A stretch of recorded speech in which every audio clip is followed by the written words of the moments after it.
1722-ից 1730 թվականներին Սյունիքում սկսված ազատագրական պայքարի ղեկավար Դավիթ բեկը Սյունիք հասնելով առաջին հերթին սկսում է պայքար մղել Սյունիքում գտնվող հայ դավաճանների դեմ։ Դավաճան Մելիք Բաղրին սպանելուց հետո Դավիթ բեկը պայքար է մղում մեկ այլ հայ դավաճանի Արծվանիկի Մելիք Ֆրանգյուլի դեմ։ Պատմաբան Լեոն Մելիք Ֆրանգյուլի եւ պատերազմում վերջինիս դավաճանության մասին գրում է. Սա կարծելով թե Դավիթ բեկի ձեռքով պիտի զրկվի իր իշխանությունից, հոգով ու մարմնով նվիրվեց թուրքերին։ Նրա սարքած մի թակարդի մեջ ընկավ հայ նշանավոր զորագլուխներից մեկը Չավնդուրի Թորոս իշխանը։ Բարգուշատի Ֆաթալի խանը շատ էր ընդհարվել հայերի հետ, բայց միշտ ջարդ էր կերել։ Դավաճան հայ Մելիքը խոսք կապեց նրա հետ, բայց արտաքուստ հավատարմություն ցույց տվեց Թորոս իշխանին եւ սրա հետ պատերազմի դուրս եկավ Ֆաթալի խանի դեմ։ Կռիվը հաջող էր հայերի համար։ Ոգևորվելով իրենց հաղթությամբ նրանք սկսեցին հալածել թուրքերին, բայց թուրքերի փախուստը մի թակարդ էր։ Նրանք հանկարծ ետ դարձան եւ հարձակվեցան հայերի վրա։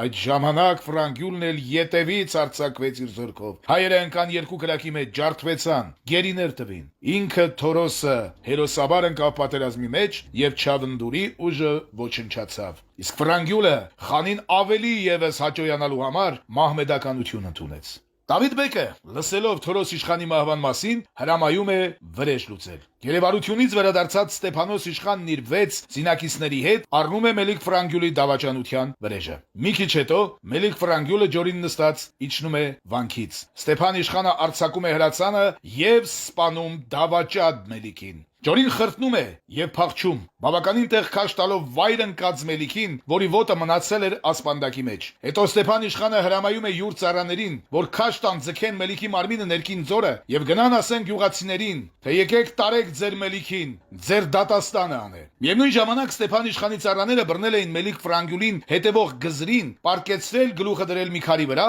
եւ մի ահագին քար ձգելով վրան ջախջախել էին։ Մելիք Ֆրանգյուլը մահվանից հետո եւս հանգիստ չի ունենում։ Նա թաղվում է բոլորից հեռու եւ մինչեւ օրս հանգիստ չունի անգամ դավաճանի շիրիմը։ Ժողովրդական ավանդությունն ասում է, թե Մելիք Ֆրանգյուլն իր մահից հետո չարժանացավ հասարակած գերեզմանատան անգամ եւ նրան թաղեցին հեռու այդ գերեզմանից։ Մինչեւ այսօր էլ ժողովուրդն իր նախատական ցույցերով որոշված է պահում դավաճանի գերեզմանը։ Անցնողը կամ թքում է նրա վրա, կամ մի քար է շպրտում նրա վրա։ Ժամանակ անցնելուց հետո, պատմում է ժողովուրդը, Մելիք Քարամը գալիս է Արծվանիկ գյուղը եւ կամենում է հանել Մելիք Ֆրանգյուլի ոսկորները եւ շների առատ ձգել։ Սակայն գյուղացիներն ասում են, թե գերեզմանից հեռու են գոռել, մեկ էլ շան հոտը վեր մի հանիր։ Այսպես Դավիթ բեկը սպանել կարգադրեց հայ դավաճան Մելիք Ֆրանգյուլին։